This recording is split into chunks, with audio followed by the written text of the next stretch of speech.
Welcome in everybody to Rocket City Reseller Presents Launchpad Reseller Podcast, where if you've been selling for 20 minutes or 20 years, we're sure there's something that you can learn and we can learn with you along the way.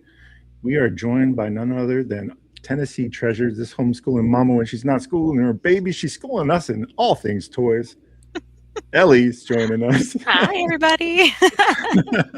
And also from the wild world of whatnot, Ashley, she shed 244, the conductress. The conductress? Oh, wow. That sounds... wow. Okay. Scared. And of course, we've made it, guys. We have our first beard. Oh, snap. Ever. First beard ever on the podcast. Steven's joining us. The beard is fine. Let's go. What's up? What's up? How you doing, man? Hey, I'm living the dream. Can't complain. That's awesome. Hey, Tiny Toys is in the chat. Welcome in, Tiny. Welcome in, Amanda. Tiny Toys. Oh, that's my wife. Hey, Amanda. That's your wife. I'm like, hey, welcome in, Amanda. That's my wife. But yeah, we wanted to just thank you very much, Steve, for joining. We appreciate you. We were just talking off camera about where you're from and all the things, but let's go ahead and introduce you. Why don't you tell us a little bit about yourself, where you're from, what you got going on, all the things. Okay. Well, to start off, my name is Steven. We go by the Beard Defines across all platforms. Doesn't matter what it is. Google it, you'll find it. We live over in North Carolina, so like we're sort of like a small local reseller because there's a ton of resellers here over in North Carolina, and so we started off doing like electronics, going to like these Amazon bin stores, getting stuff like super cheap, be able to sell them for a lot of money, make a lot of profit off of it. Then we dabbled in some electronic like mystery boxes, and then just trickled down. And now we're doing Disney, like complete. Like we're still selling some electronics, don't get me wrong, but I found a little bit of a passion with Disney stuff. So, but yeah, that's pretty much it where we're at right now. Yeah. Love that. That's awesome. That's awesome, man. Well, we love toys, so you had us at Disney. Yep. Yeah. Bold. Seeing all the posts. Guilty. So we're all toy resellers. I think you knew that. So that's great to hear that. Now, I'm going to ask you the first question. I'm going to pass it over to the team to ask you a few additional ones. Are you a full-time or part-time reseller?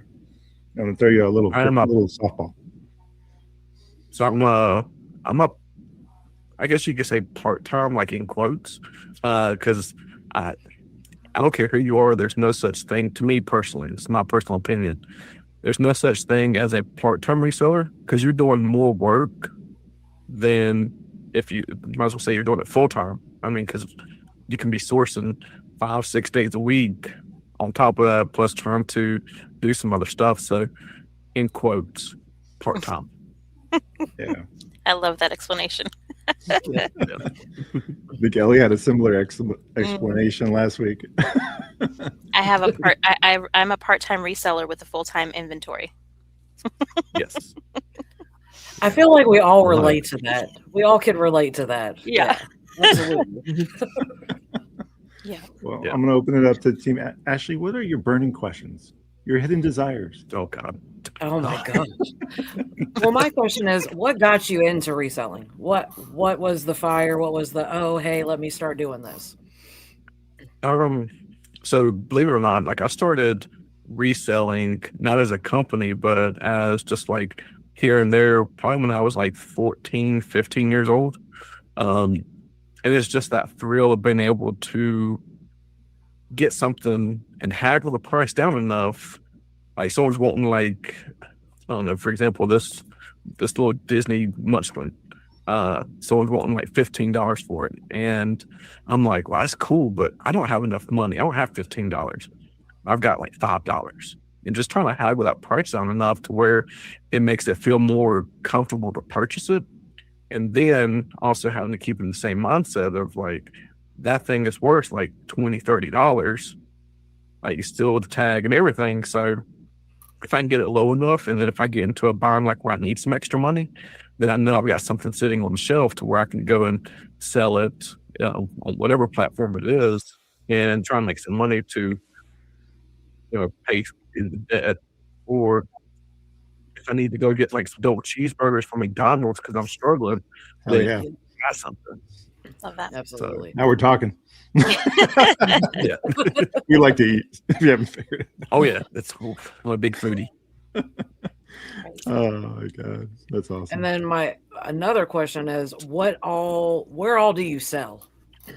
Ooh. Everywhere or? Ooh. So it depends on the item. So like, of course, our main platform is going to be eBay. I mean, that's where you get the most for whatever it is you're selling for. But eBay is always going to be our go-to. It used to be Facebook Marketplace. When we first started doing everything, ship it out, it was super easy, but I just got tired of like, is it still available? Yes. Nothing. I'm like, don't send me a message. You're wasting my time. I got other stuff I got to do. And then you wake up and you got like 30 messages for like 2 items. I'm like, this is stupid. So it's horrible. I hate it. Yeah. And so we eBay, and then we converted onto Whatnot, because everyone's doing it. Let's try it out. And we did good. I'm not gonna lie, we're up to like 3,000 followers on Whatnot. So it's let's go. it was a struggle. Yeah. And like selling electronics, selling shoes, trying to figure out Whatnot, because it can be very intimidating. Mm-hmm. So we figured it out, but then inventory just like came to a halt, and electronics are super expensive, because I don't know if you saw in the electronics category, but everyone and their mama is now selling like brand new iPads for like $60 to $100. And I'm like, I can't even get $30 for one. Like, Yeah. no, I can't do it anymore. So we stopped doing that completely. I quit doing Whatnot for like a year, because I'm like, I don't have enough time. We were looking at buying a house and everything.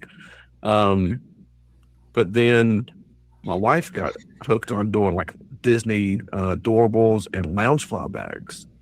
And so then it brought us up to buy a collection of Squishmallows. And it was a 10 by 30 storage unit full of brand new Squishmallows with tags. And there's, as I said, there's Squishmallows, there's Bum Bums, all kind of stuff. And so what got me getting that unit is we started dabbling in claw machines, because I'm like, I need some passive income. And like, if this reselling just kicks the bucket and I'm screwed, then I need some kind of passive income, because my goal was to quit working full-time and do this, just be able to work for myself. That's my goal.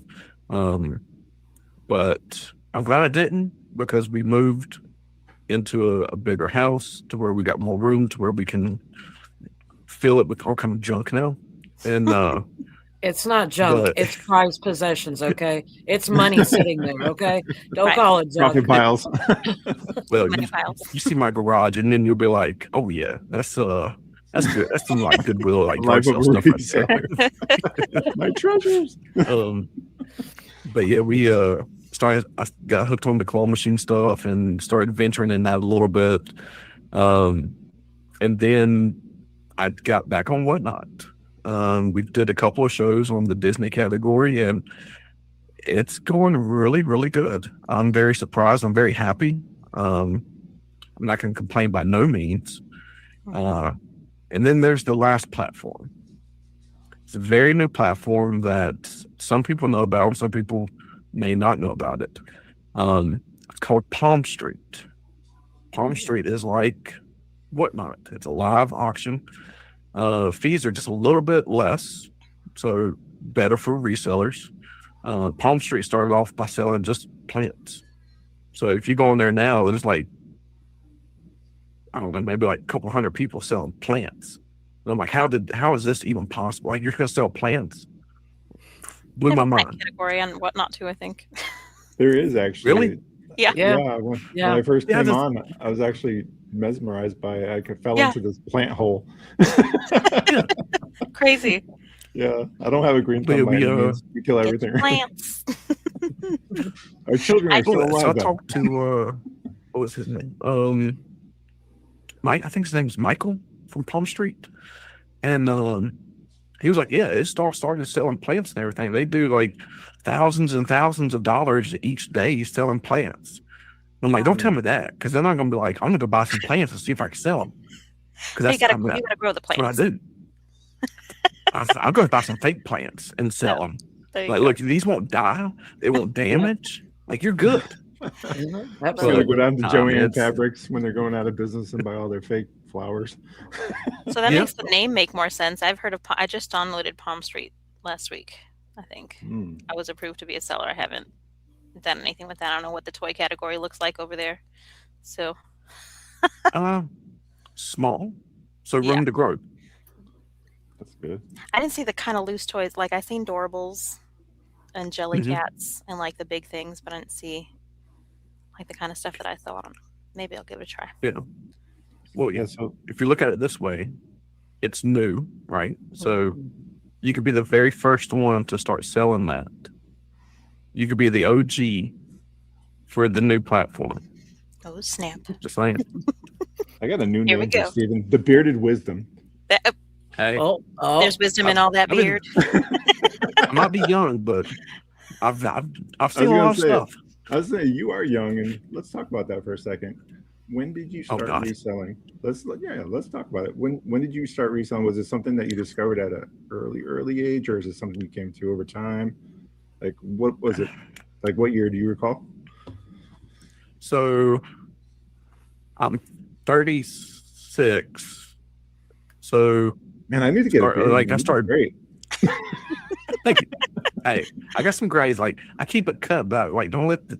I got some grays going on, and yeah, it was like I was 14 when I first started like buying a couple things. Like I started working as a put some people like push the buggies, like buggy cart person Yeah. at Winn-Dixie, because growing up I didn't have a lot of money. Like we was I grew up poor. We lived in a small trailer park, and my mom worked full time at Winn-Dixie. My dad, he off and on couple different places. But yeah, growing up, I didn't have a lot of money, so we had to make do with what we had. So, 14, I'm like, okay, great. I can start working, start having my own money. I can go to the skating rink when I want to, and do whatever I want to. But then I had to start working, and I'm like, this sucks. Like, I'm not It here was all pushing that time, buggies. Yeah. Well, the good thing is, well, I guess it was because it was like on the weekend, but work during the day, party at night. So it worked out. Work hard, play Um, harder. Yeah. Yeah. But I think it really, my reselling really jumped off when I graduated high school in 07. Because I started working in sales as a sales rep for a car lot. So learning that aspect of like wholesale and different things like that really is what Mhm. jumped it off for me. Yeah. What do you think it was about those early years in car sales that helped you now, you think? I mean, patience, understanding your customer, understanding the needs, and that's the way I tell people in the whatnot group I'm in, for the doorables and everything. It's a sale can bring people in. Advertisement can bring people in. Doesn't matter what it is. It's your job to make them stay. So having that type of personality that is that can connect with them and make them laugh, make them feel comfortable. To me, that's the biggest thing about it, especially if you're selling on a live platform or selling face to face. eBay sales doesn't matter. You can be the grumpiest person in the world. Who cares? You're not talking to them. But the local sales and stuff like that, that's having that type of personality is really what helps me, especially going to theater in high school. branching out and being able to, Fellow theater you kid. know, thespian, honor thespian. Thespian, yes. Okay, don't ask me what I trooper was- means because I had no clue. I was cha-cha, okay, in Greece. Yeah. Okay. I'm a tech nerd, so I'm I helped with yep, we all had to help with that too, so fun. Yep. Love it.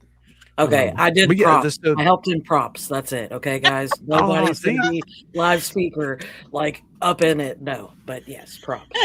Yeah. I Hey, went to without school props, during a there's no time play.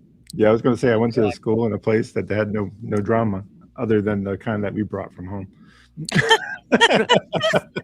No drama club is sad. Oh no. The drama club was at home.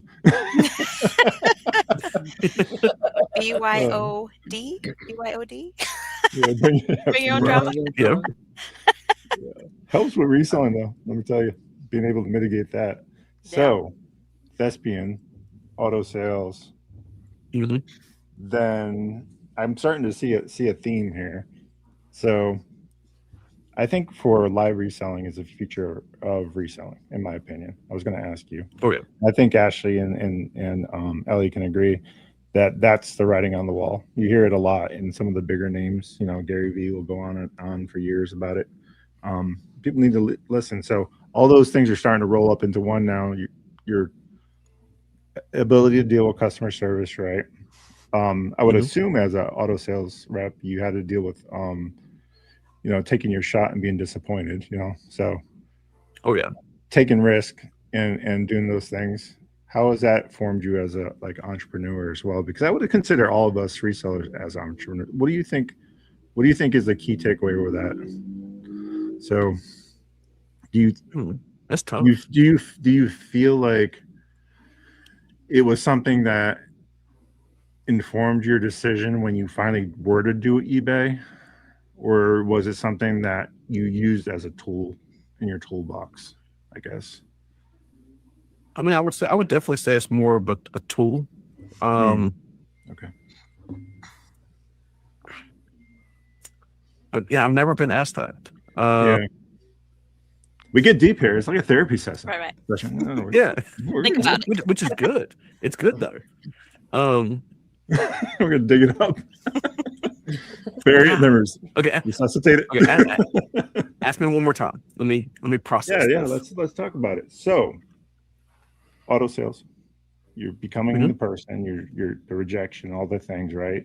Now you're going into all that customer service vibe and all the other stuff. What is it? Is it informing your decision later on to go into eBay?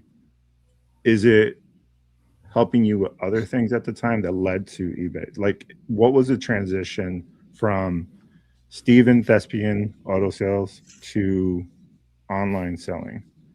What is that? Okay. What does that trajectory look like? Help us understand that a little bit better.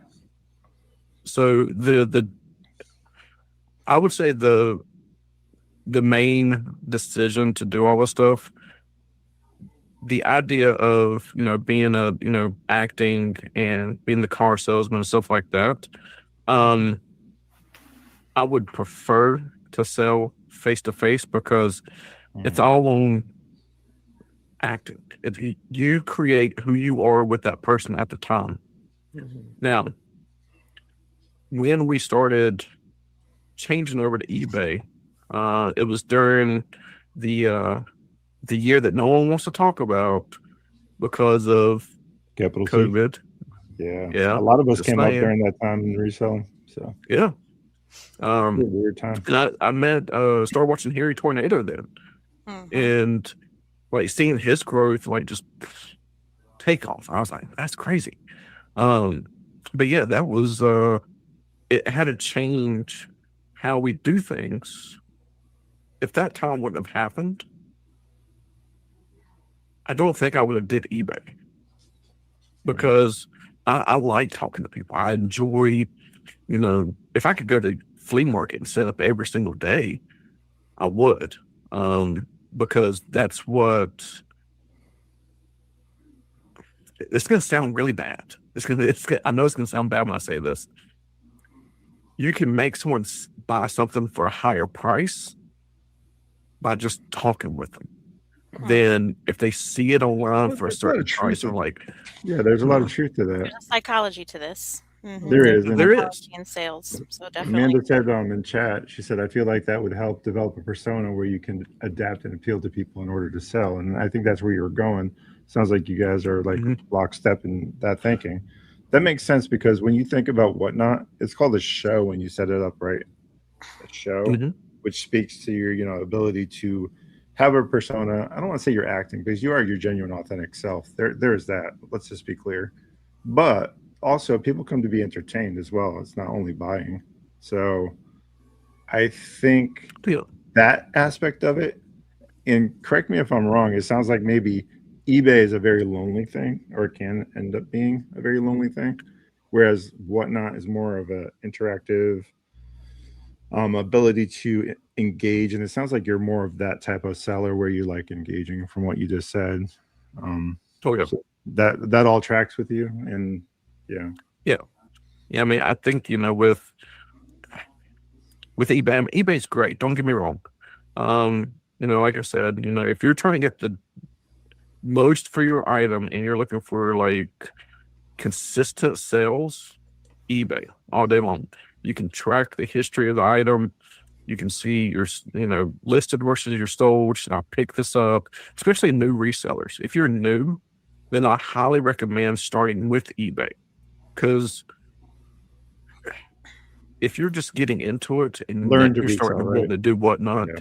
like I'm sorry, but it's going to take you a longer time to develop your sales and whatnot if you're new versus if you're starting to dabble in eBay, learning the concept of,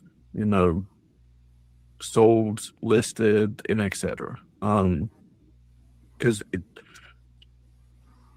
a lot of people don't have extra money, especially now. Like past couple of years, things have been a little bit tight. Economy's like been like a little wavy going on, and some people just don't want to take 30 minutes of their time to go to a Goodwill or go thrifting or look on Facebook Marketplace to try and find something that is flippable in a budget price point. And that could be $20. Like go look on Facebook Marketplace and see if you can find something that's, they're asking $60 for it. Hang them down as much as possible and try and get it down for like $30, $40, knowing that you look that item up on eBay and it's worth $150. They're gonna be like, well, that's wrong. You shouldn't haggle it down. I'm sorry. I will haggle something down as much as possible because at the end of the day, that person is getting money for an item. I'm then taking the responsibility and the risk to take said item, put it on eBay, and sit on it until it sells. So the risk is now on me, not you, but me.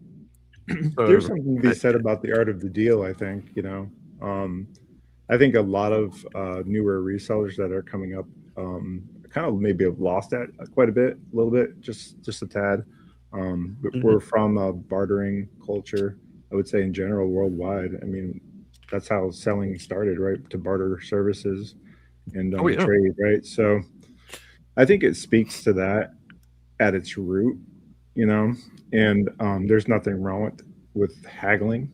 I, if this is these are the ones that I like the most is like when someone comes in exactly at half, I know exactly who I'm dealing with. If they're coming in right at half, I'm like, this is my person. Like Steven feels, this is my person. Because I'm the same way, Steven.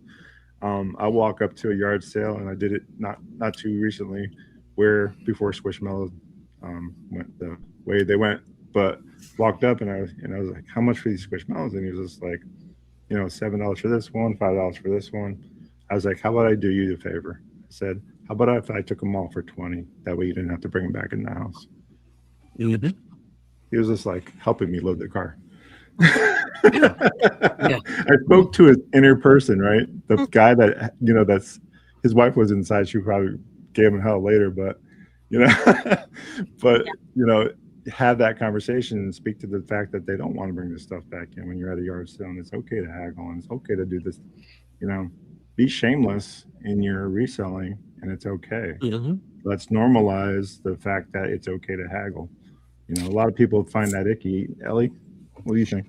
It's expected in the Hispanic culture, so I think I am a pro Mm, at haggling. Not everybody likes it. Some people look down upon it, but honestly, yeah. like when you go to the flea markets, um, especially like Chicago flea markets, it's a lot of Hispanic people out there. It's it's weird when people don't haggle. So What about you, Ashley? Haggle or no haggle? Haggle. I've gone to garage sales and like, oh, how much is that? And they're like, oh, it's like, okay, I'll think about it. I walk around and then I'm like, okay, I'm gonna take these items. Oh, well, were you interested? Nah. And then I go to leave and then, hey, will you take it for this? Oh, heck yeah, I will. Boom, gone. I'm like, yeah, I think I got an ottoman that way for $5. I was like, sure, thanks. yeah, Amanda No. in chat is saying that she loves asking. It's okay to have no shame. no shit. I think that it's a part of it. And I think people, to a degree, expect it, maybe just a little.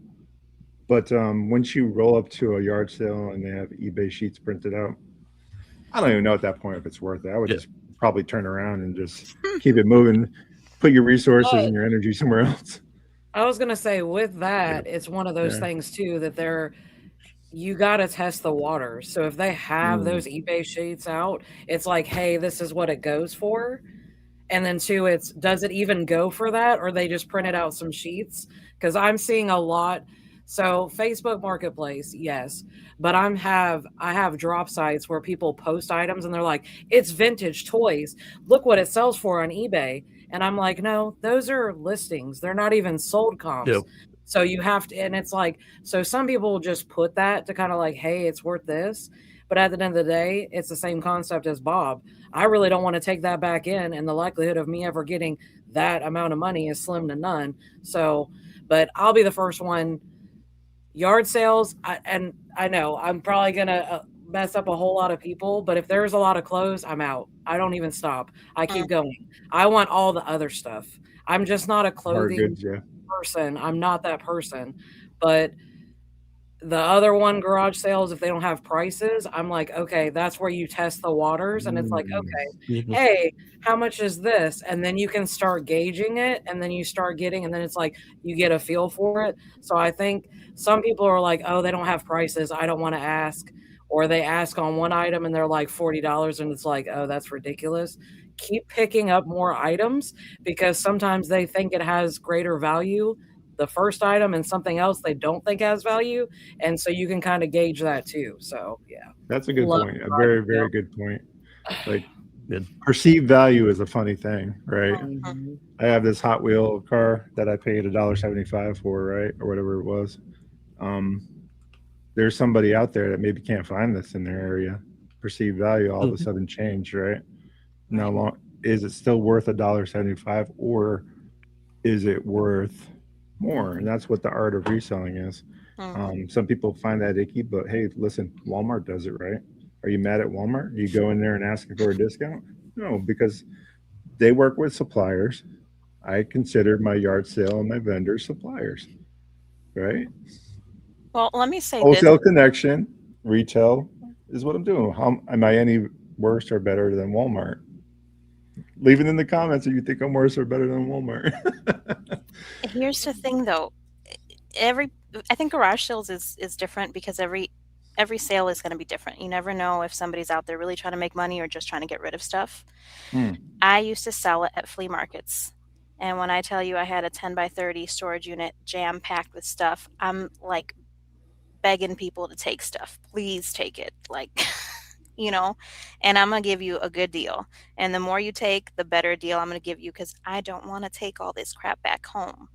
And that's not always the case, right? You're going to get sellers that are looking for higher dollars. You're going to get sellers that know the value and want to maybe retain the value or get some of their money back on the items that they bought.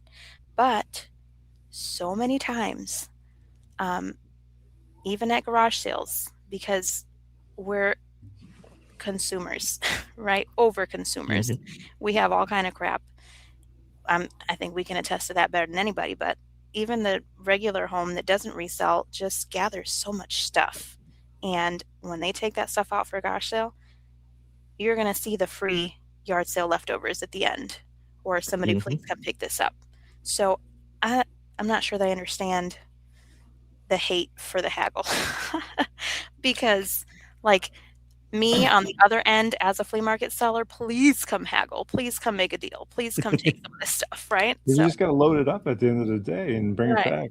It's worth more. Yeah. Maybe you can get what you can get that day and be okay and still make some. What do you think, Steven? Do you think it's do you think that are you the type of person to educate when you see those eBay signs at yard sales? Yes. We go to some yard sales. We see a lot more in like estate sales whenever we go to estate sales. They'll be like, this is listed for this on eBay, and I'm like, what's the sold comps? Like, I could sell this. I could have this thing listed for $60 on eBay. Doesn't mean it's going to sell. I mean, you're talking like I could sit on this for a year at $60. No one's going to buy it. Right. They're selling for 10, 15, $6, $2, whatever. But I will say this: I want to test every single one who's in here and who's watching. Go to a retail place. Doesn't matter what it is. Go to a retail place and haggle the price. I've done it. You're talking like Walmart? Oh, I've experienced it. Yeah, I've experienced it from the manager side of the haggle. Yeah, and I'll be the first one. Displays and stuff. If they're if they're not demo displays and it's end of season, heck yeah, I'll cut you a deal. And it's like because you want it gone. Amanda in chat, my wife says she's done it. Like we there's a discount store, and granted, it's not like it's not a retail store, so it's just a discount store. But they have their costs just like anyone else does. And I purchased 200 Squishmallow keychains for $1 each. Nice. And I'm like, I could put those in the claw machine and make some bank out of those things, or I can sell them for $2.50 max, or just give them away. I mean, I'm in $1. But we went and picked up new furniture. Right, this is where it gets crazy. So we went to Ashley Furniture and picked up a new couch and love seat. And my wife gets so mad at me when I do this. But I'm like, you never know unless you ask. You have to ask. If you don't, then you're gonna be like, man, I should have asked. So I'm like, we're dealing with the manager face to face, and I'm like, hey, so if I buy both of these, like, can I get like a little discount or something, or something? And she's like, oh well, I knock off like an additional like 6%. I'm like, done. I'll buy it right now. I'm like, you were already planning on buying both, right? Exactly. Right. So hey, your wife want to let you walk out that door without both. Well, like you go to a restaurant. Just saying. You go to a restaurant. You can do the same thing at a restaurant. The U.S. even like the U.S. is consumed with so much stuff, right? Restaurants throw away stuff. Dollar General, all these box stores throw away stuff. I used to dumpster dive, and we're gonna get back into it. So, we used to dumpster dive. The amount of stuff they throw away for free. You just go get it out of the dumpster. There's nothing wrong with it. Yeah. And dumpsters ain't even dirty. No, they're not. like I found so much stuff, and but we were built as a society on the trade and barter system. Like that's how we was able to come together as a society and start having, jobs, money, and there's all kinds of different stuff like that. I mean, if you think about it, back in the day, you had a blacksmith, right? You're like, my horse needs some new horseshoes, but I'm really good at doing this. Can we work out something? Yeah, I need that done. Instead of me paying that person to do it, we'll trade services. Yeah. No problem. I've done that with video editing. I've done that with all kind of different stuff. I mean, there's nothing wrong with doing that.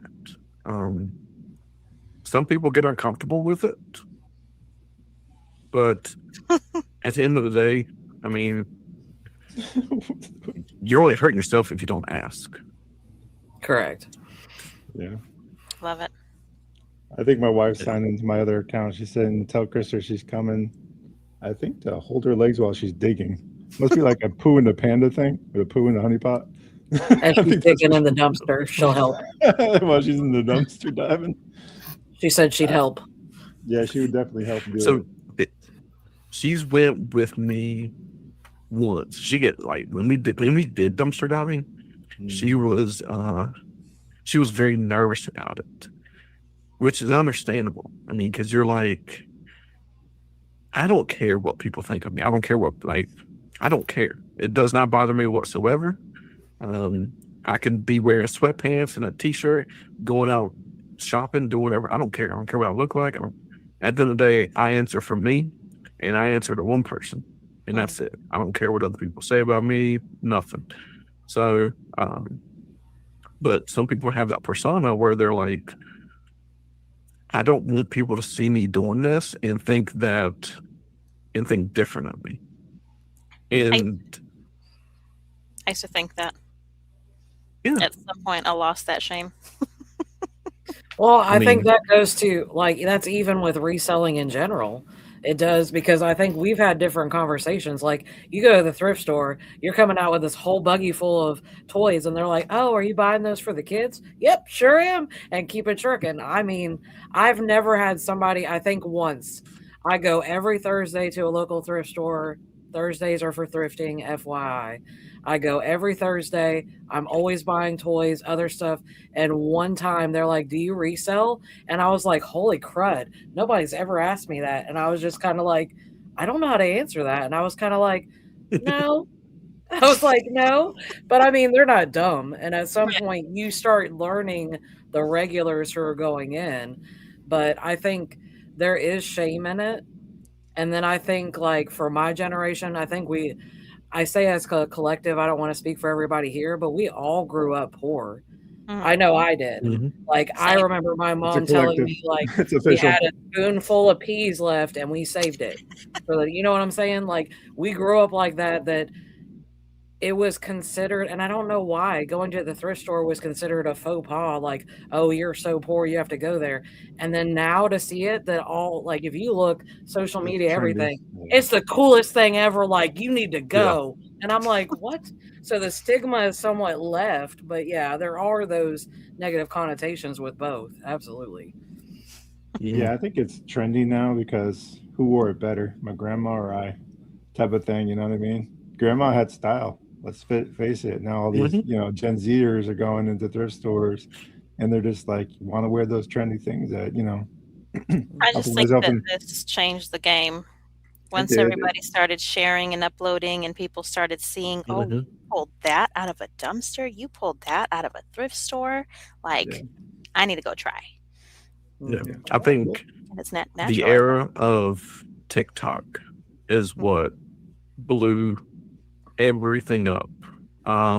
Short form videos, because our attention span, like with me, if I'm like, I know I've got to wash the dishes, but let me go do this, and like a couple minutes later I'm like, crap, what was I doing? I'm like, and I forget about doing the dishes. Guilty. Yeah. So like our attention span is very small, so short form videos blew everything out of the water, going to garage sales, flea markets, you name it, that type of place. Because I mean, at the end of the day, if you've got $500 in your account and you're like, I don't really have enough money to go and buy this name brand stuff, let me see if I can go to the thrift store and get a good deal on something, or an estate sale or whatever. I mean, it's all about just how to spend your money wisely. Yeah. for sure. Yeah, I think that's part of the reason why we're doing this podcast, Stephen, is because we want to try to help those that are out there that might be in those positions and they're struggling and they're not sure Mhm. exactly how they're going to make ends meet. That's not a tale that's different than any other generation. I think every generation has those moments. There's the poor and middle class. I think it's just shrinking now, right? The middle class is shrinking. The poor is, I won't get too much into that because, it can become political. So, but I think that there is room for being able to survive a dark time through reselling.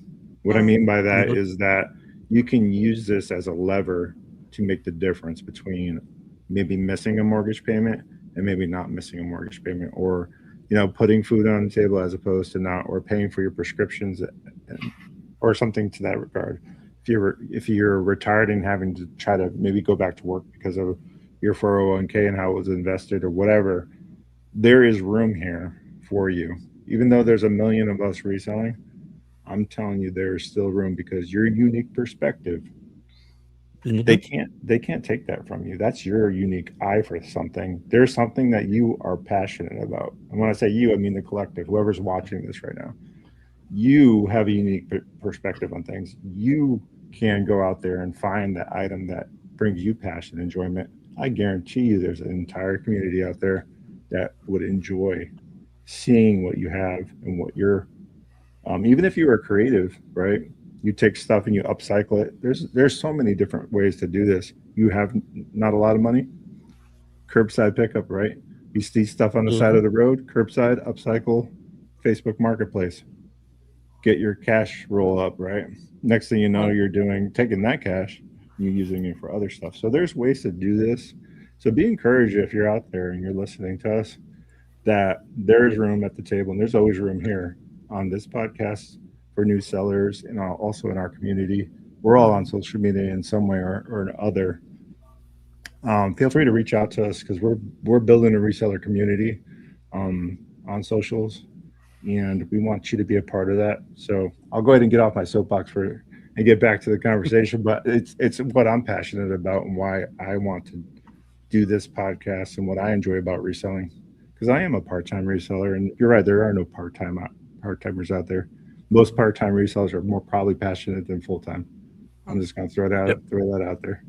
So I don't mean to come at the full-time resellers, but I would say pound for pound, if you put a part-time reseller up against a full-time reseller, they're going to be able to stand their ground every time. What are your thoughts, Stu?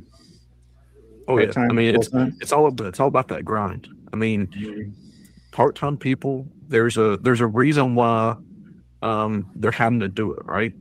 And it's either one, you need to pay off some debt, because you need some extra money, or you just have that passion for that, to be able to start something from nothing and grow it as much as possible.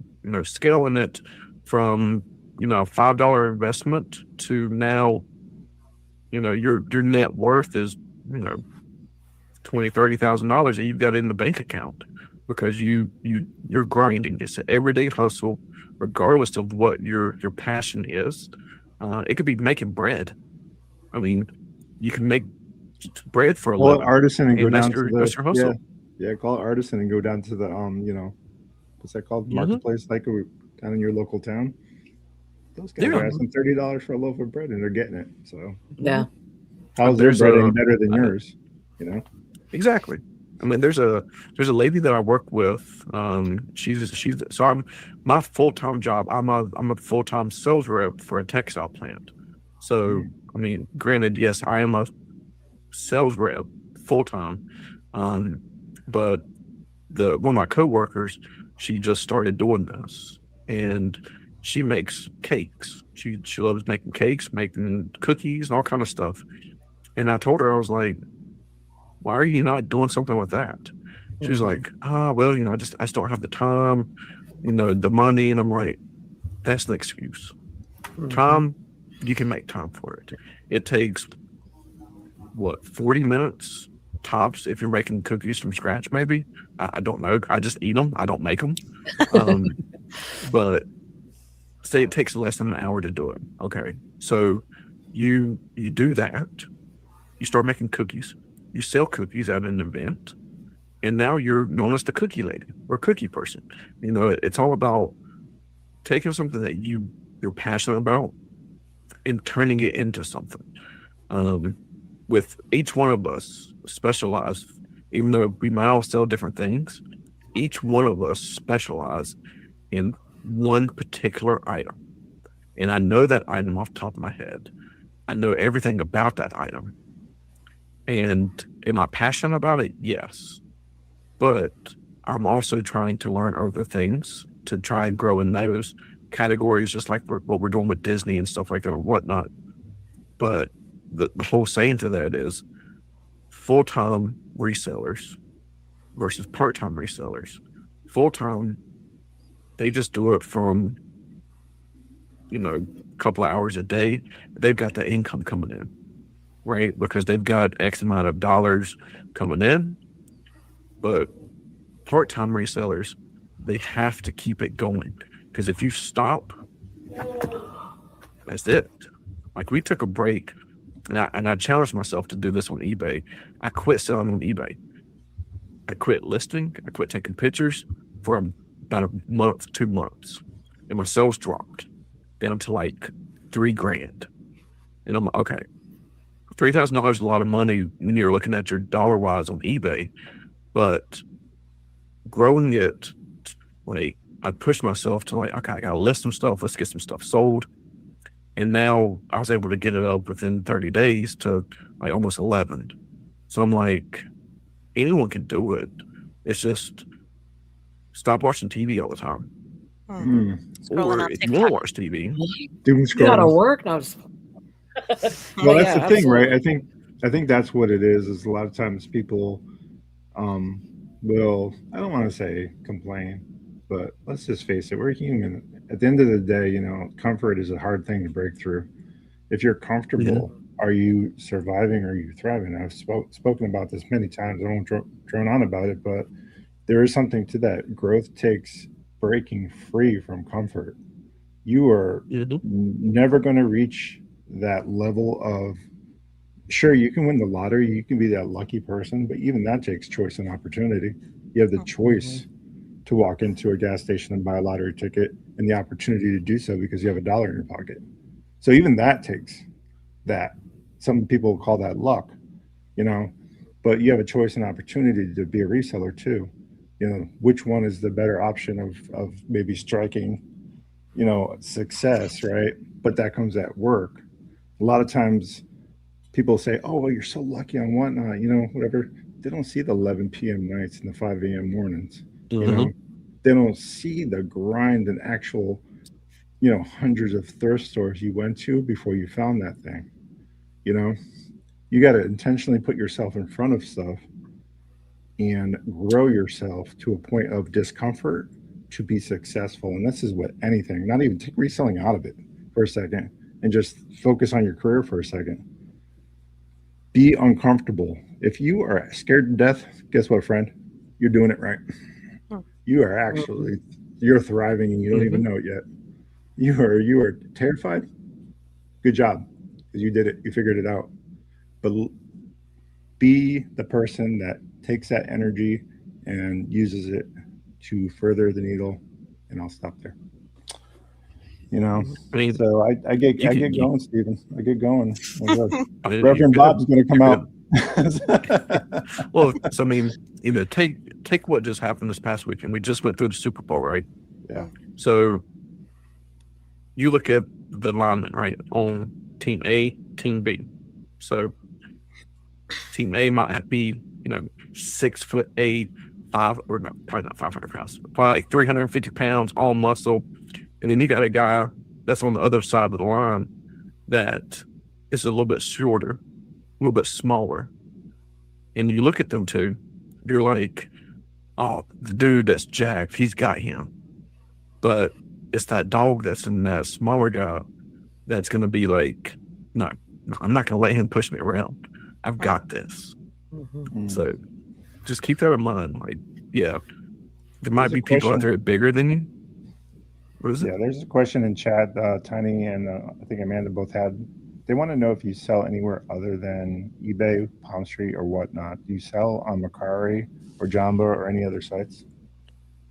Sorry. I know I don't like Macari because the shipping labels, just saying. Like, I use a 4x6 thermal label and I can never get it to do right, so I've never done Macari.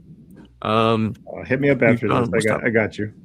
I got you. You do? Okay. Yeah, I got you. What's it's not too terrible.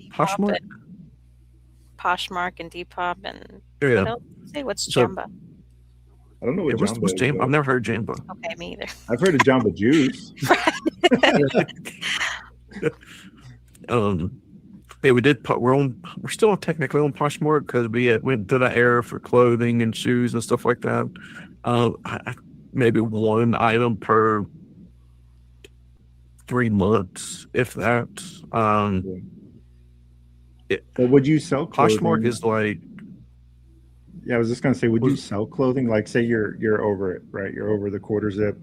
Would you donate or would you sell it? What's the reseller heart say? Are you the type of person to go ahead and list this, or donate it and keep it moving for something else that you're more passionate about? Because I went through the whole clothing thing, unless it's brand new with tags and I can look at the resale value and like there's 5 listed, 100 sold, then that's the only way I'm gonna do it. I'm not like I can't. I don't. My passion for clothing. You gotta be really taking passionate. Pictures. Yeah, you do. You do. Yeah. You really do. You really do. I have a bunch of stuff. Yeah, I can do shoes all day. They're easy.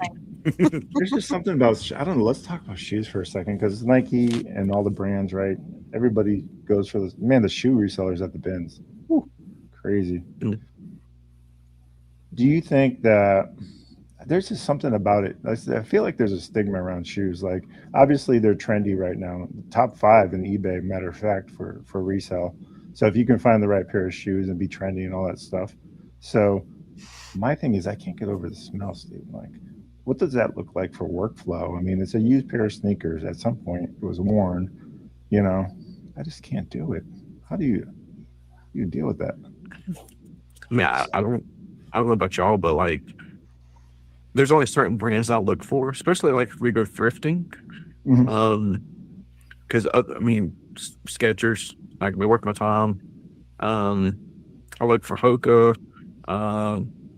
Asics, Hey Dude, Nike, of course. No Hey Dudes, no. I have no idea. Like, yeah, no. So like, I look at it like this: if your shoe, like when you buy a pair of shoes, right? Yeah. Brand new, a pair of Hokas can range anywhere from like $150 to $200, depending on the model. Holy cow!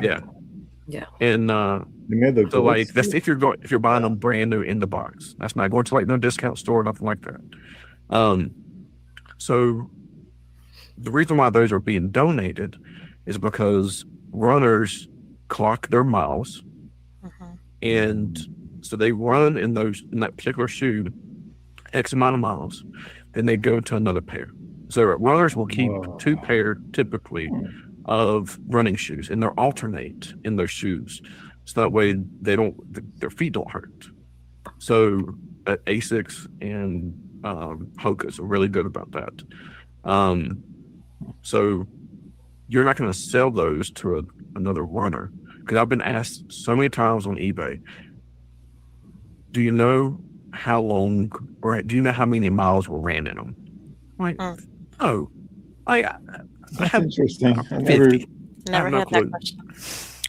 Really? Yeah, that's an interesting question. But you bring up a good point. Yeah, I mean, it's conditions everything. But those Hokas or Asics or whatever the shoe is that you find, you're going to be selling those just to anyone off the street. You're not selling those to a runner. So those you can get more from the reseller standpoint than you can like Skechers or like just everyday, what I consider everyday shoes. Yeah. So you're selling it to that person. You ever see those Salt Life stickers that are on cars, but they're in the middle of nowhere? And Mhm. I'm like, how are you living the salt life? You're landlocked. So you're basically saying, you're telling the person that wants that run life that never ran a day in their life. They just are trendy and it's Mhm. trending. And I see what you're saying. Yeah. Yeah, And I sold that type of thing bothers a me when someone janky has one of pair those of stickers. I'm what's like, it, what? what's the boot? Thurgood? I think so. Thurgood? Yeah. Yeah. These things were beat. And I mean I still got like $80 out of them. Nice. I mean, I was Yeah. surprised, but I was like, okay, sure. Like, but I mean, it's because, when it comes to shoes, or especially even clothing, I don't know. I just don't have that passion for clothing. Yeah. I got out of it. The I wife think was wanting to get into it a lot, and I'm like, well, you're in the it's not area really of the doing world. well for us. You're in the area of the world where do you see Western? Because right now Western's hot. Do you see that in your area in North Carolina, or is that just trendy everywhere else? Because right No. now, if you did a Google search for Western wear, and Mhm. how I know this is because I watch a lot of Flip the World Texas content. Right now, he's finding all kinds of stuff Western out there. So apparently it's a Oh, thing. it I was is. just curious in your area if it was. We're all in the Uh, South, I think. So I don't I see it mean, trending here in Alabama. I don't know about you mhm. guys, Georgia or Tennessee, but someone out there loving that Western wear. Now, if So it's a pearl snap, then I mean, I've seen a couple of like true pearl snaps, but I yeah. mean, like I live in a small, I wouldn't say small, but Catawba County, which is like above Charlotte and below like Boone over in North Carolina. And Hmm. like we have a lot of Carhartt, but it's like the cheaper Carhartt stuff. Okay, Um, yeah. Not the like there's stuff a from store, I 20 don't know years if y'all ago. have one. Yeah, Yeah, like Gabe's. Do you have a Gabe's? we do. Yeah. Do we? Yeah. There's Okay, one does your there's Gabe's have one Carhartt? that's a good question. I don't think I've been into it yet. It's newer for us. So, but we have So, seen it like at there's a few like truck stops down here that are mhm, now carrying Carhartt. I would assume that's where you're going with this. It's like it's yeah, the newer stuff. It's not like I have a jacket that my mom got me about like an eon ago now. Carhartt jacket, and it's probably worth a couple $100. It just sits there, and I don't use it. I'm in Alabama. If I ever have to put Carhartt on in Alabama, it's cold. Yeah. This year came close. I almost put that thing on. It's been cold everywhere. But yeah, I think I know what you mean by that. yeah. So I mean, I think, and I know with a lot of like discount stores. So, like for example, Ross, TJ Maxx, like you'll see Carhartt, Nike, a lot of name brand stuff in there, but it's not coming from the actual company. To dive into that a little bit deeper, is there's other companies that will produce Adidas and sell it to just Ross, and it's produced just for Ross. So the tag's different. So you have to pay attention to it. Same way with Carhartt. Same way with True Religion. Like True Religion used to be huge, Mm-hmm.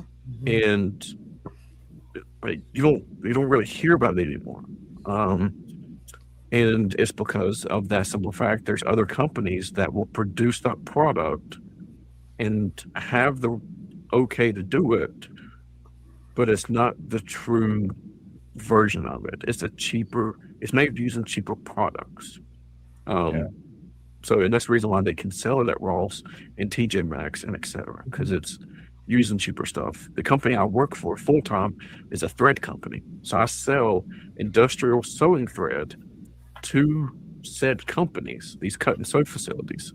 And I mean, to make a t-shirt, you're talking 50 cents max. That's the actual sewing thread and the fabric. Wow. 50 cents to make a shirt. yeah. So you just got to pay attention. That's the reason why there's a lot of stuff that's being watered down. Let me say it that way. Yeah, I recently saw a reel about this where the outlet stores will have the same brand as you would see in a non-outlet store, and like they had the tag will be just slightly different. They would have like a dot in it.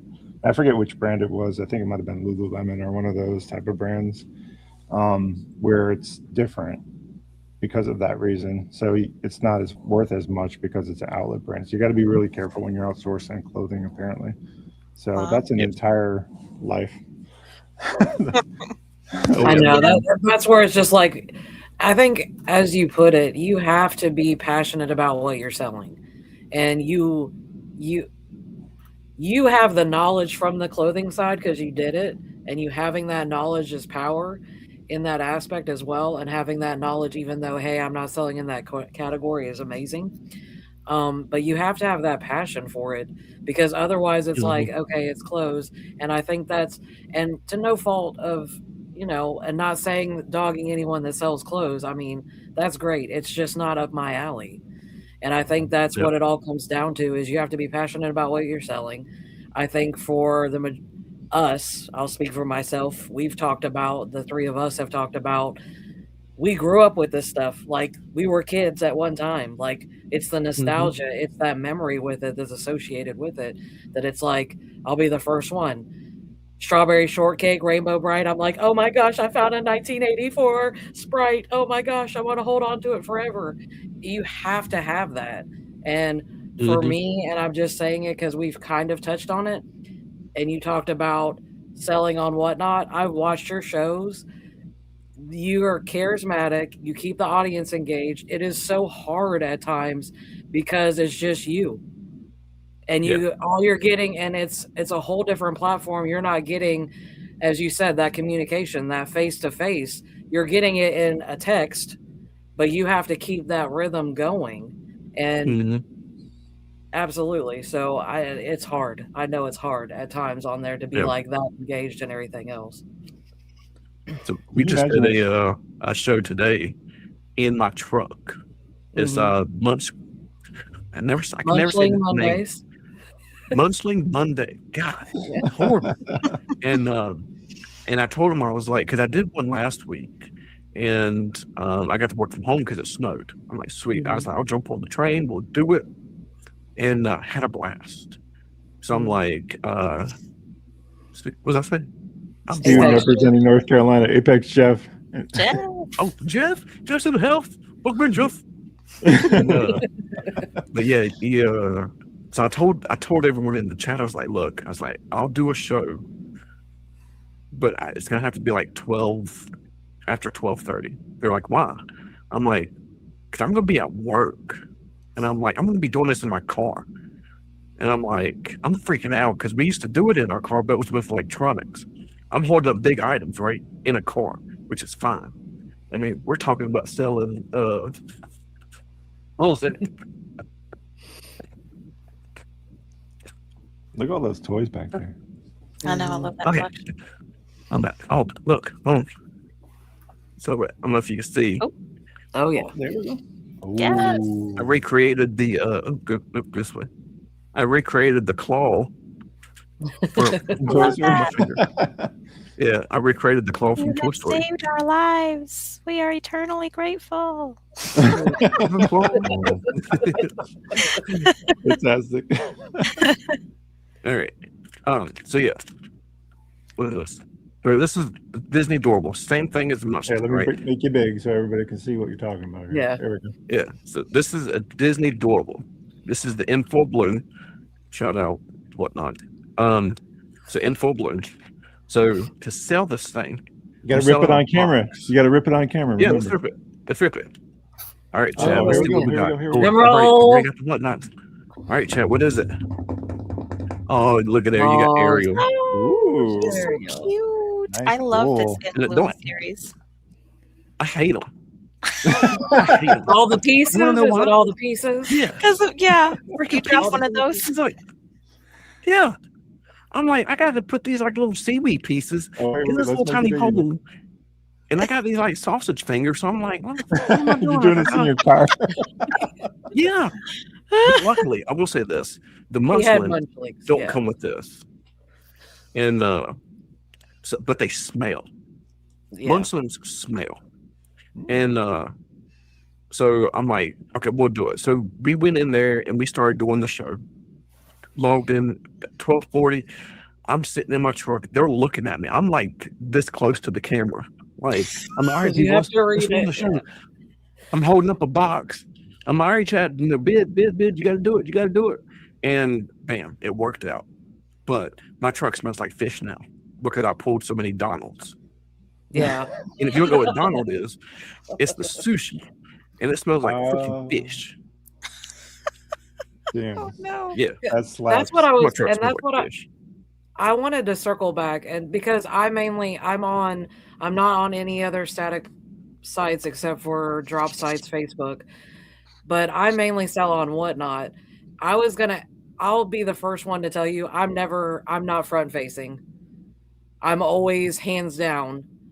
So my ask is, are you always hands down or front facing, or have you done both? I've done both, but I'm just throwing it out there. What have you done? I've done both. Now with the doorables, it's just easier Mhm. to be able to have the setup, because like typically I've got like a little shelf and I've got the doorbell stacked up. And I've got some boxes and all the stuff. It's actually over there. But normally I've got like a whole setup. So for everyone to be able to see it, I'd rather them see that stuff than my face, because they're gonna be like, no, I'm not bidding on this. However, Mhm. if it's plush, I think with plush, you can get by with doing front facing, because not only can you show the item, but now they get a comparison of the size to my big old head, because they're like, oh man, that's big. I'm like, yeah, because I got a big head, right? So bam, it's about the size of my head. They're like, it it works looks out. smaller when I got it.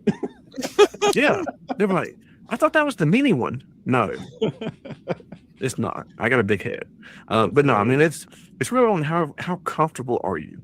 If you're not comfortable with showing your face on camera, you don't have to. That's the great thing about Whatnot. Some categories are a little bit tougher to do that in, but toys, you don't have to be front facing to do toys. Jeff has a question for you, Stephen. Jeff Oh, God. from North Carolina, which is in your neck of the woods, says, what would your old electronic self say to the current doorbell self? Ooh. There we go. Why'd you betray us?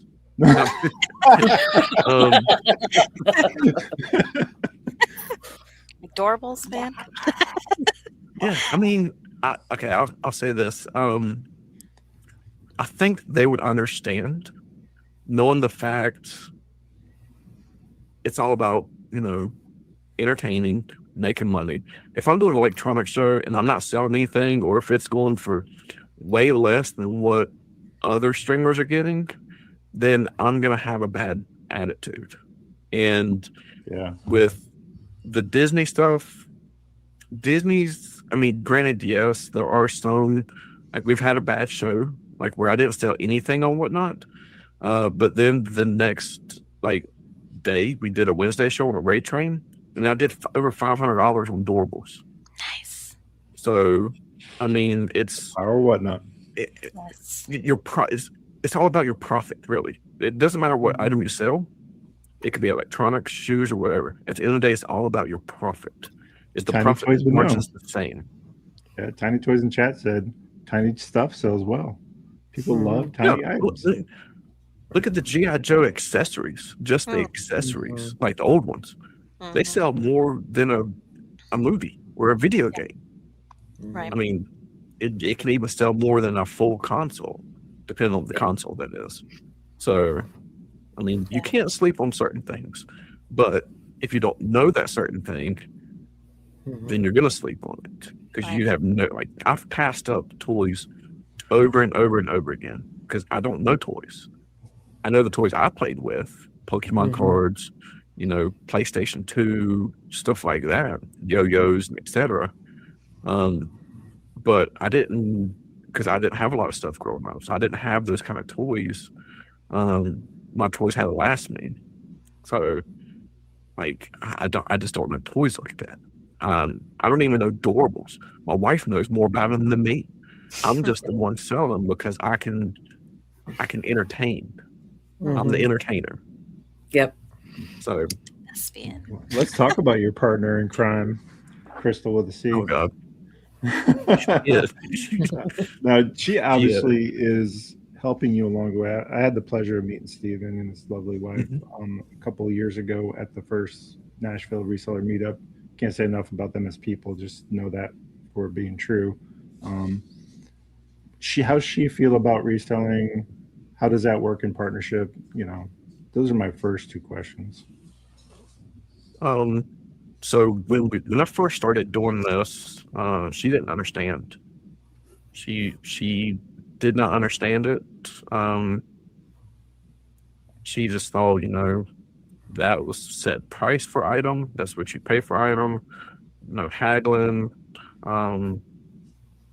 So overcome and seeing the process, because when we first started off doing reselling, like going to an Amazon bin store, everything was $5, no matter what the item is. It could have been the Sony camera right here, right? And I'll talk about this here in a second. You'll like this one. It could have been that Sony camera. At that time, bin stores were amazing because you got brand new overstock or returns for $5, no matter what the item is. Restart day was $5 day, and we started looking up stuff on Amazon because we're like, oh, on Amazon this thing sells for like $60. So we start buying stuff, just buying it. And when we get home, we're like, oh, well, on eBay, this thing's like $5. Like crap. Womp, womp, womp. Yeah. A drastic difference. But she learned, and so did I, that you have to look at other platforms to be able to see what something actually is worth. Amazon is an overinflated market. They can put whatever price they want on there, and people will pay it. But that doesn't mean that's what it's worth. Yeah, it's crazy. They gatekeep too, and there's a lot of stuff. We're gonna have an Amazon reseller on here eventually. Someone that strictly does Amazon says I think there's a lot of value in talking about that. So, anyways, I'll let you continue. Yeah, we tried doing Amazon, and I'm still like, I have no clue. They're like, oh, you can get ungated in Lego. How? I've tried. I can't do it.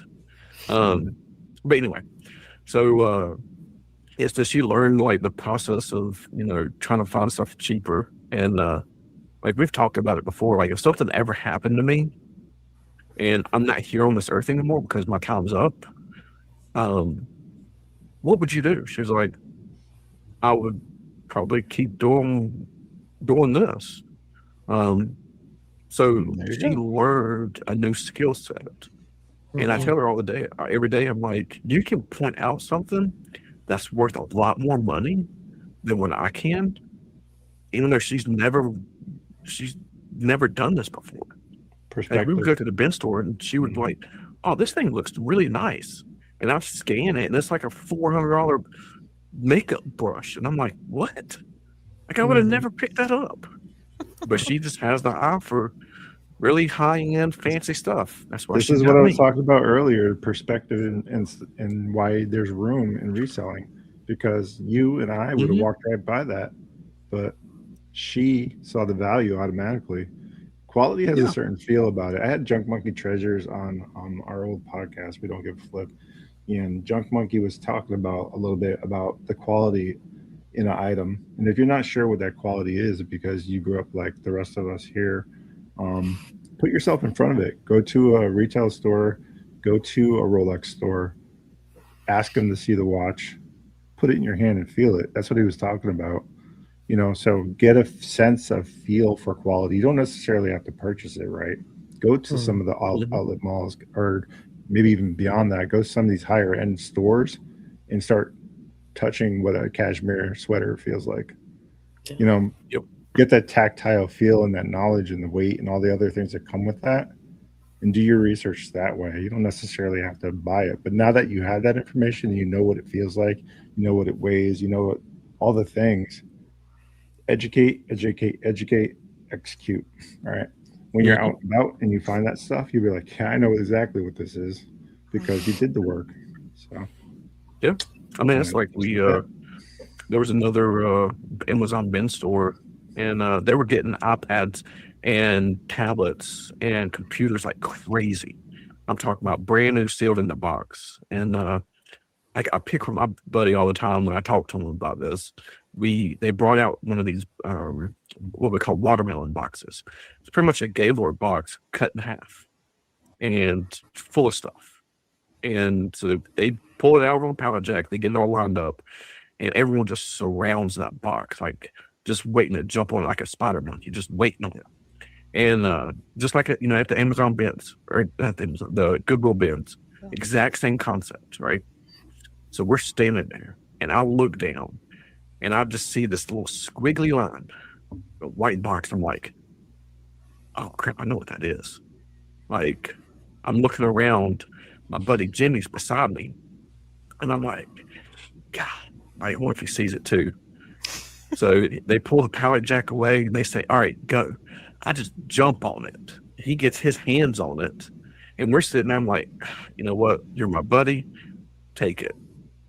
It was a 2025 MacBook laptop M2 sealed. It was a $2,500 laptop. Just because I saw the squiggly line, I knew it was happening. So like what you were saying, go to the stores, see the products in the boxes, feel them, get familiar with them. If you're not wanting to do toys, don't do toys. If you're more into doing clothing, do clothing, crochet stuff, do that. Just, you have to get the feel for it. You have to get to know the product, understand it. And then when you're out sourcing, you'll see it and be like, I know exactly what that is. I know the value of it. Look around, see if anyone else is around you. If no one's looking at it, get it. And then haggle the price. How far are you willing to go, Stephen, for sourcing?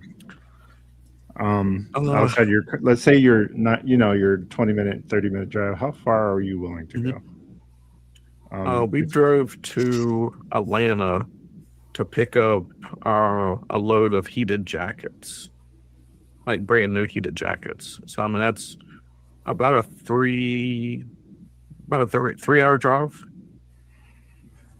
That's it. I mean, what do you think? Well, I know that there are folks out there that are hell-bent and determined not to break out of their comfort zone, regardless of how hard they try. They say there's nothing in my area, that I could source. What would you say to that person? What would be your encouraging words for them? There's always stuff to source. You just have to be creative in what you do. I don't have a lot of yard sales in my area. Like, my area sucks with yard sales. The closest yard sale normally is about 40 minutes out. So if you don't want to drive 40 minutes, look on Facebook Marketplace. That's a tool that you have in your hand. You can be sitting on the commode scrolling on Facebook Marketplace and see if you can find a good deal. So it's all on what you want to do and how far you want to take it. Right. Have you ever done the free cycle thing? Those sites where... Is that still a thing? Free cycle? I don't know if it still is or not, but there are similar sites out there, like pay nothing sites and stuff like that, where you can just go on there and pick something up. Facebook's really good for that. Yeah. Oh, yeah. We use Facebook a lot for that. But we got into the furniture flipping. Like, let's flip furniture. Because we watched YouTube, and the wife was like, oh man, she's making really good money off of this dresser. Like a 4-piece dresser set, making like $3,000. She did her thing. So we did it. We ain't doing it no more. Like, I'm like, no, I'm good. Like demographic. Yeah. So how often and we went and got this? Go ahead. No, I was just going to ask you, how often do you do, like, how often are you sourcing? Sorry. Uh, I mean, I pretty much every day. I mean, if so, there's like a couple of auction sites that I go to. I'm not going to say the name in case there's people here in North Carolina close to me. They're probably already on it, but Damn, so there's damn you, two auction Jeff. sites that I Jeff. go to. Damn you, Jeff. Yeah. Well, I don't know, Jeff. See, Jeff's like he's not that far. He's probably like an hour and 15 minutes away from us, maybe an hour and a half. So Jeff's not too far. I don't know. So he probably doesn't do this, but like I'll just say it. So there's Vista Auction and Macbeth, and there's technically a third one. It's Buggy Busters. So those three sites, like I'm always looking on it just to see, what items are on there. It could be new, used condition. So I'm on that thing pretty much every single day. I'm on Facebook Marketplace scrolling to see if I can get a good deal on something. And then mainly the weekend. But now since we're doing Whatnot, trying to tie everything in is a little bit, it's tight, not gonna lie. I don't really go to bin stores much anymore just because it's not really worth it. So yeah. There's a question in chat. Tiny Toy said, do you sell on Etsy? Or have you sold on Etsy? So I have not sold on Etsy. However, I do want to get a 3D printer.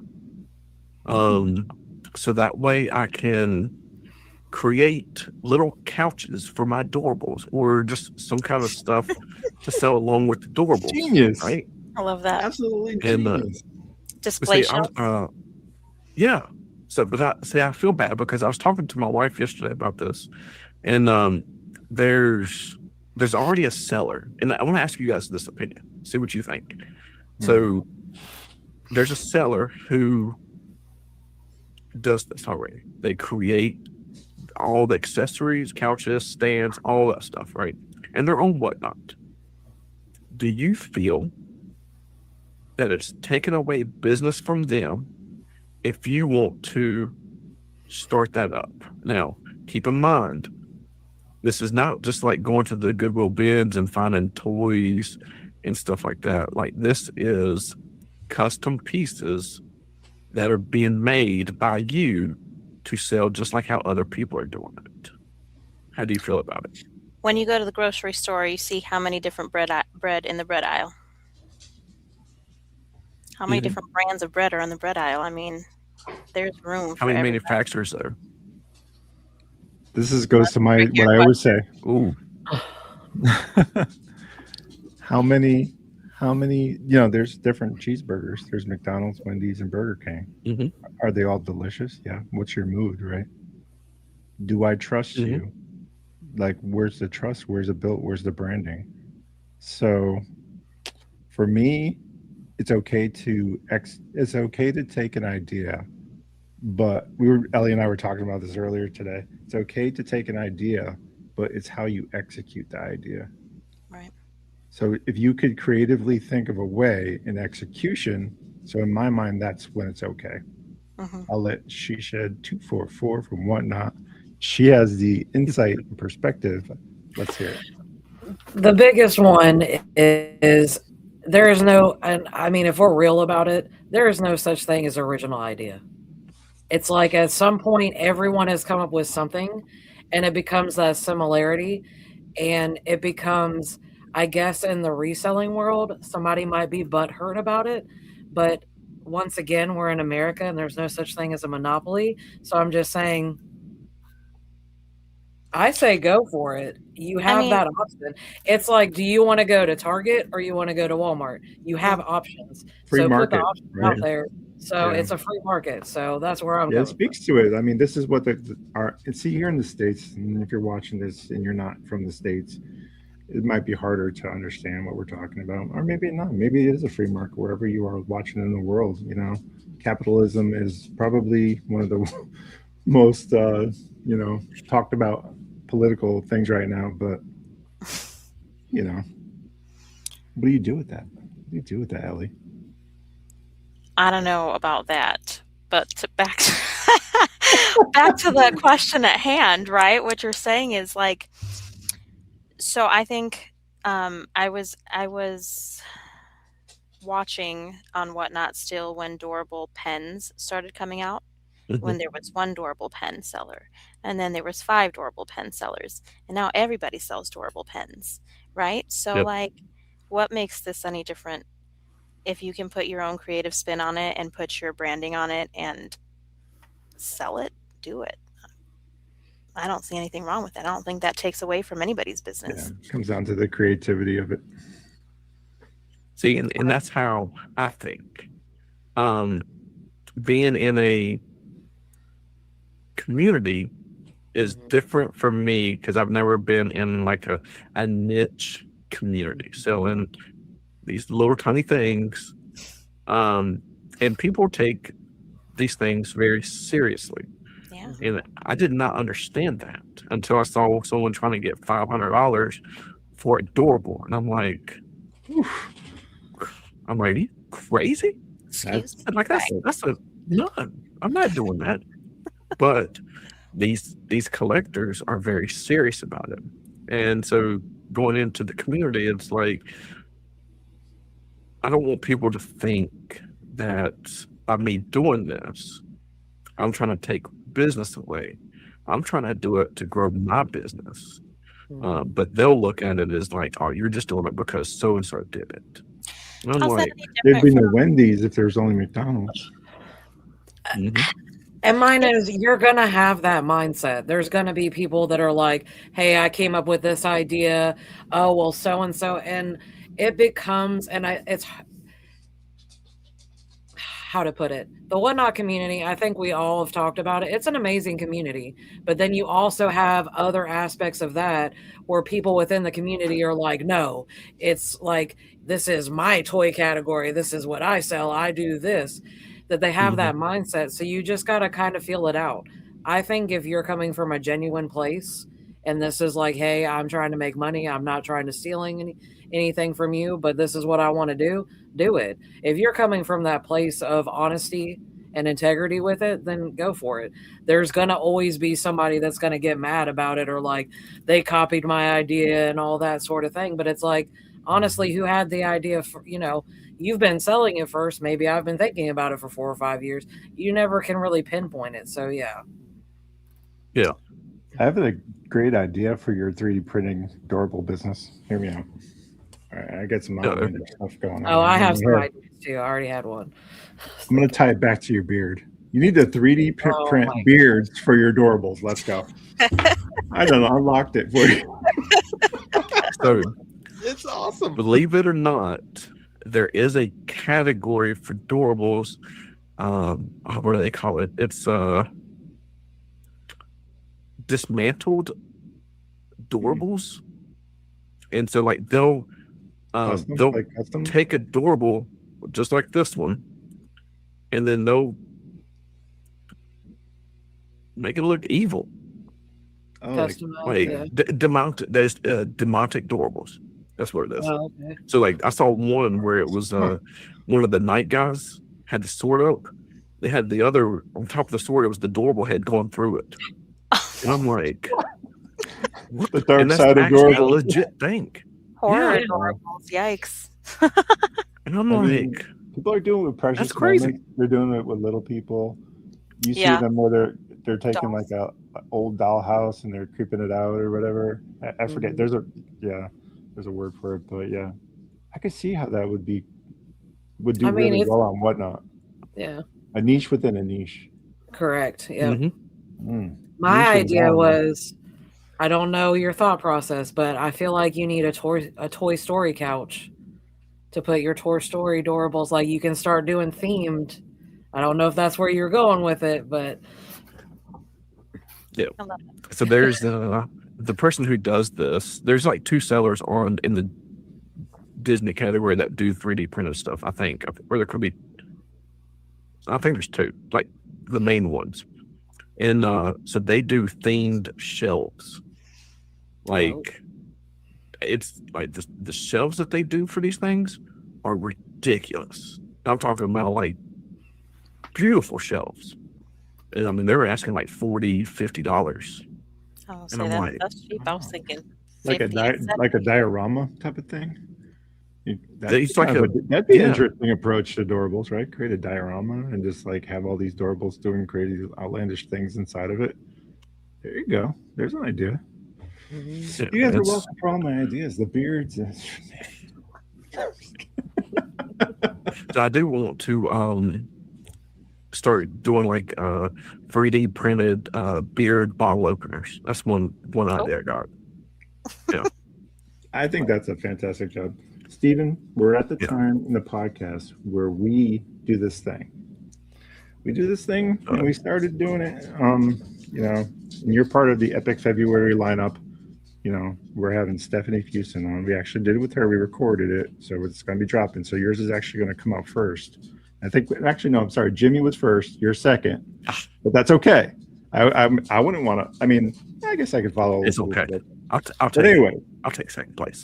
Jimmy said he wanted to see Tim over the years come on the podcast. Now it's your chance. The Bearded Finds.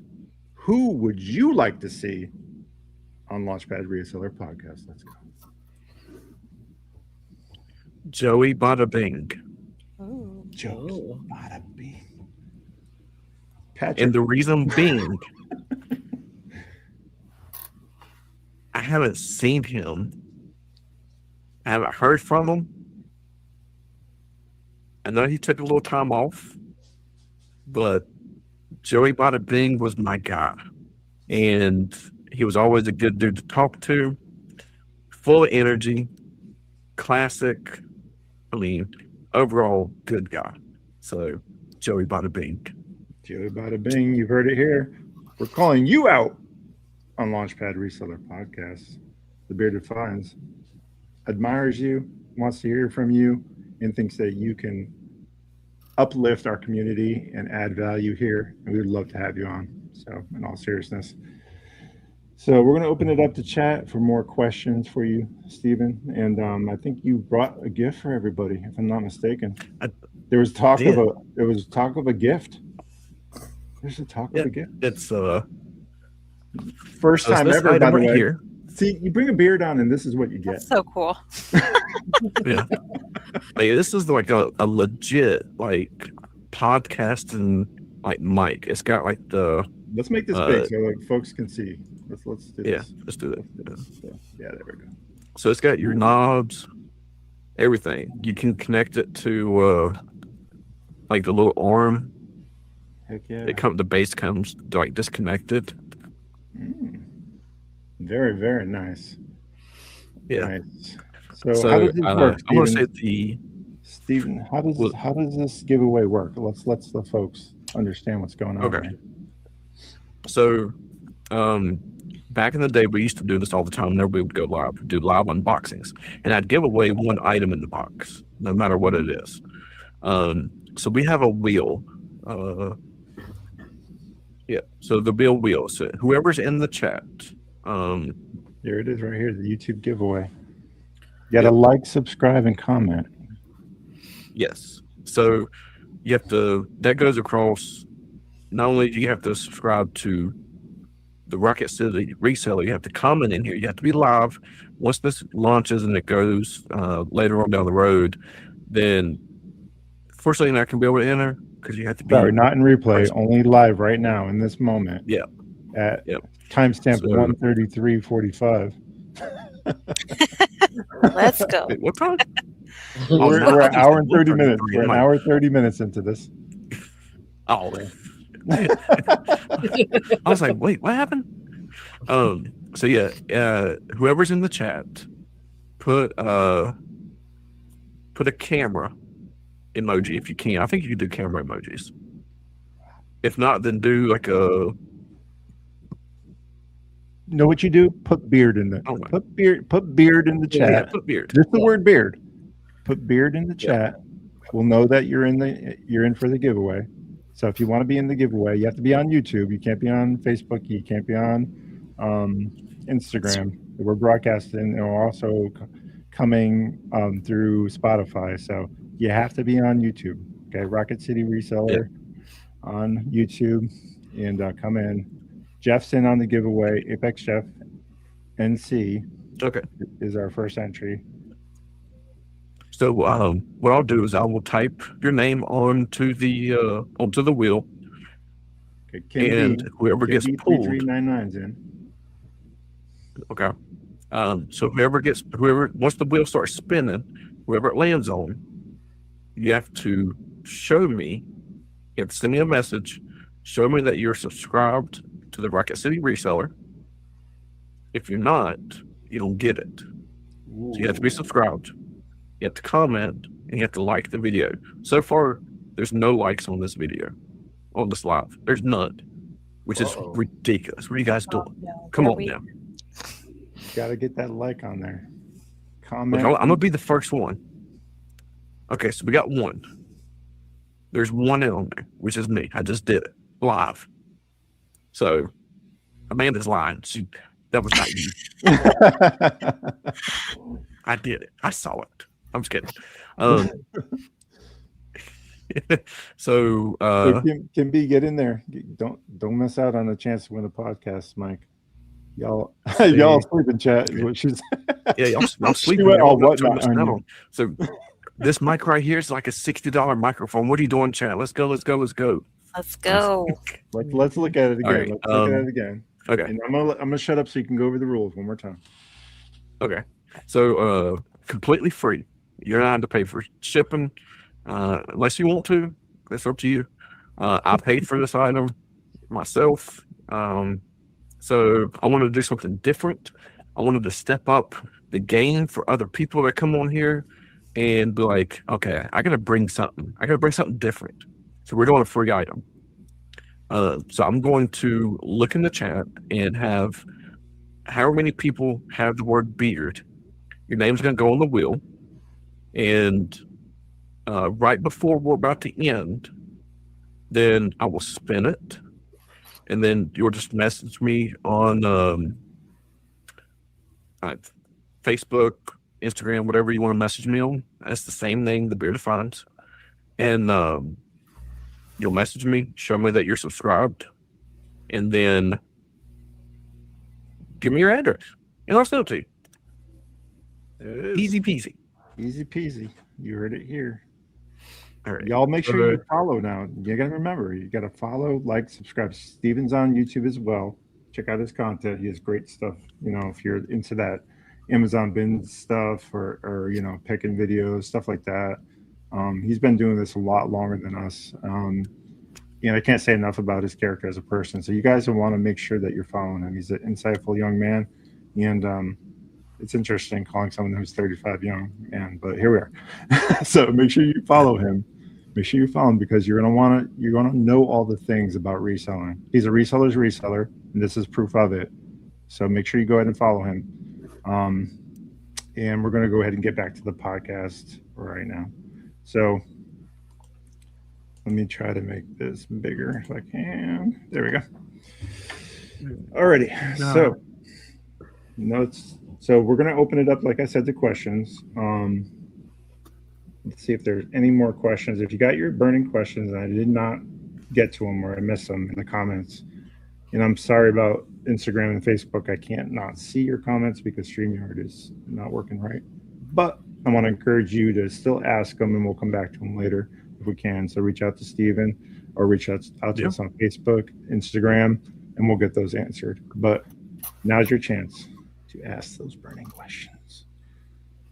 How long did it take to? I'll be first. How long did it take to grow a beard that epic?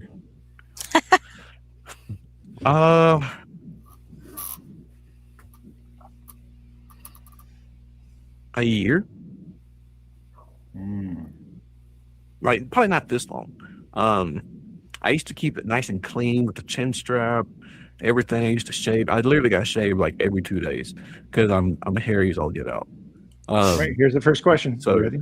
Besides beard care, which is important. Yes. When's the next time you're coming to Tennessee to thrift? That's a good one. Whenever we're invited. You're invited anytime. Flipping it back on you then. It would. I know there should be talks of hopefully another reseller meetup in Tennessee. I talked to the man with the plan, and he said it's in works. Oh, I haven't heard anything official. this is the first I'm hearing of it, and I've asked every reseller. Come on, see, Steven's in the know. I asked him, and because we was on Whatnot, I'm like, so I was asking about the Nashville meetup. I'm like, let's tag Ray. Come on, let's add Ray in here, and so he came on, and I'm like, hey, Nashville meetup, what's going on with it? He's like, it's in the works, and I'm like, okay. I haven't heard nothing, but I know he's busy. And doing these meetups is like, not only does that cost money, but it takes time. So there's an emotional toll, I would imagine. I gotta imagine. It is. I mean, you have to think you're planning an event for hundreds of people, so try to make sure everything goes smooth, and it could take a toll on you. Yeah, it can. And you're right. Ray's a stand-up dude, and we appreciate everything he does for the reseller community. And this is just one small piece of that in the grand scheme of everything that he's done. We've been on his podcast once, and I can't say enough about his character and his reseller attitude. I'm all for that as well. So everybody give some love to Ray. Don't just reach out to him and ask him when the meetup is. Reach out to him and ask him if he's okay, if he needs it, something. Be that person instead. So I'll just go ahead and leave there. But we have a question. From Tiny Toys would like to know, what do you like about Palm Street? Ooh, this is a good one. Okay. So I love multicasting, right? Whatnot, you can only do it with iPhones, or if you have a PC set up. You cannot do it with Android. And when you do multicast, you can't see the chat from where you're streaming to. You can only see the chat in Whatnot. Right. Palm Street, you can see the chat from other platforms in Palm Street. That's nice. Man, that's fire. Yes. So like we did a live stream on Palm Street, and I casted it, and I can't remember if I used my iPhone or my Android. I prefer my Android because the camera's 10 times better. iPhones suck. Thank you. He said vindicated. Yeah. We've been trying to co-host on Whatnot for the longest time, and we can't do it because of iPhone and Apple incompatibility. Yeah. And it's super frustrating. It really is. Okay. So this is a S23 Ultra. Camera's like one of the best on the market, right? I got this at a bin store. It's an iPhone.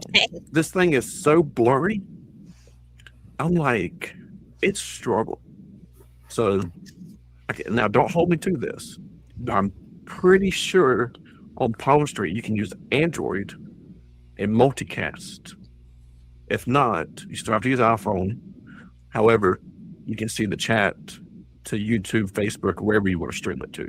That's which is huge. Palm Street, reach out to StreamYard and collab, because StreamYard could take a note from them in software development. I don't know if you knew this, Stephen, but I'm a software engineer. That's what I do for a living. Mm-hmm.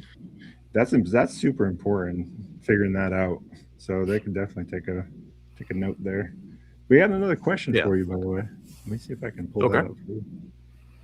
Let's see. Apex Jeff, North Carolina. He said, "Is Ray the Nashville Flipper trying to look like you? Copycat." So he's my brother from another mother. That would explain it. Like whenever we first met up, we was over at FlipCon, and it was the second year of FlipCon, and that was the first time we ever met up, and like I started looking at him, like my beard was shorter, it wasn't this long, glasses, dark skin. I'm like, I need to go talk to my mom to see if she needs to tell me something, because this looks ridiculous. Oh my gosh! And like if he has his hat on, I've got my hat on. Like someone at Nashville meetup started talking to me thinking I was Ray, and I'm like, yeah, I'm not Ray. Like, That is fantastic. you get the wrong guy. Hmm. But yeah, What he's a I legend. pick with him all the time. You're both legends in the making, I think, in the reseller community. I Nah. will just say that. I will just say that. I'll go put it out there. I'm going to put it out there in faith for you. There's so much more that's coming from the Bearded Finds, y'all. You're not going to want to miss a moment. I can guarantee you that.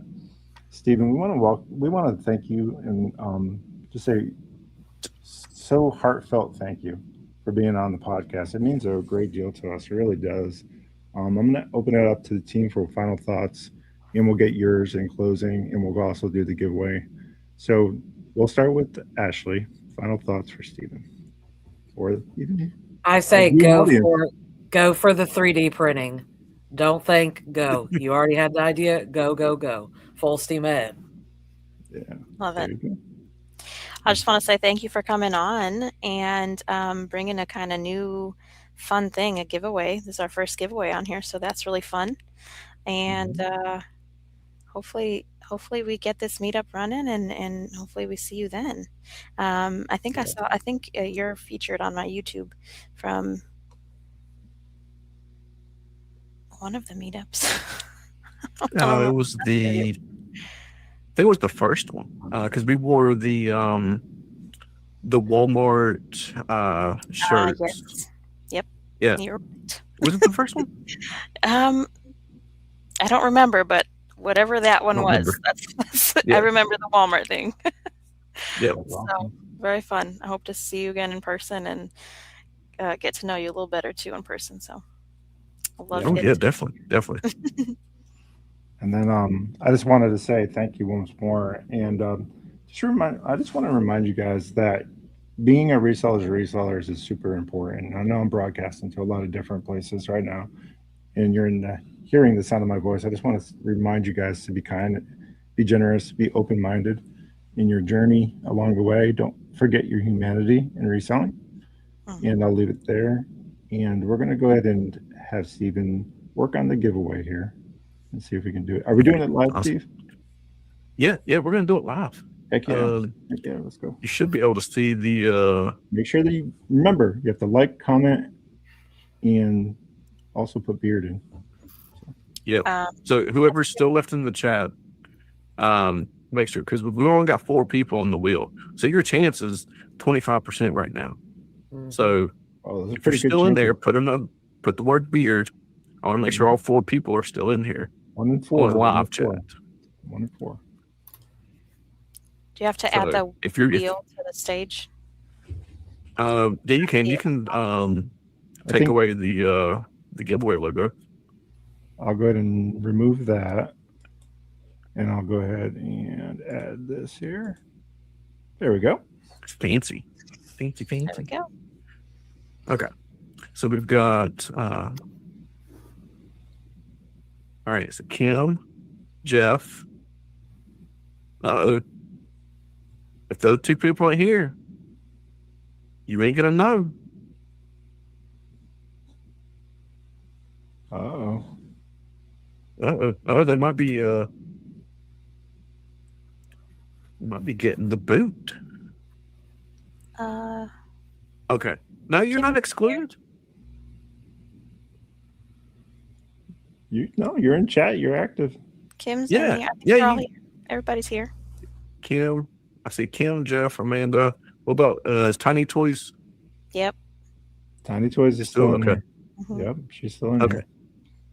All right. So we're gonna spin it. And wait, where's my spin button? I guess this. Okay, we're gonna test this one out. This one's a different version of the wheel, so let's see what happens. All right, here we go. There we go. No. Good luck. Good luck, everybody. Kim for the Kim B. Kim. 3399. congratulations. Let's go, Awesome. Kim B. All right, Kim, send me a message on whatever platform, Facebook, Instagram, whatever platform it is. If or you can reach out to me for email which is thebeardedfinds@gmail.com. If that's easier for you, you can do that. And then I'll get this. It'll be Instagram. Awesome. Telegram. Telegram. Tim B, we appreciate you so much for liking, subscribing, and watching and following along the journey. If you're a reseller, Kim B, and I'm sure you are if you're watching this, or you soon will be, why don't you drop in chat what you sell and where you sell? That way we can let everybody know where you're selling and all the things. And that reminds me, we didn't talk about that. Where can people find you, Stephen? Where can they find you? So YouTube, TikTok, Instagram, Facebook. If you can't find me, just go to Google and type in the largest bin store East Coast. You'll find me. Or just type in the Bearded Finds. I'm the prettier one in the bearded guys. So and younger. Listen, when you first get into the bearded culture, it's hard to keep you guys separated, but you kind of get it after a while. I'm starting to figure that out. So. I mean, there's different styles of beards and stuff like that. So you'll always have the one thing that nobody else does. You were first on Launchpad Reseller Podcast. Let's go. I want to remind you guys. I want to remind you guys, if you can't be good at it. Steven, stick around. We're going to talk off screen for just a second, and I want to just wrap things up and remind you, just keep on being that reseller's reseller and be kind and generous and all the things. We'll catch you on the next episode. Hey, next week, Wade's Ventures. He's got like 200,000 people. 200,000 people on subs. Can't wait. He's a storage locker, all the things. Man, you're not going to miss that one. Whew. He is all over the place. Storage locker domination. YouTube sensation. Wade Ventures. All right, we'll catch you next time.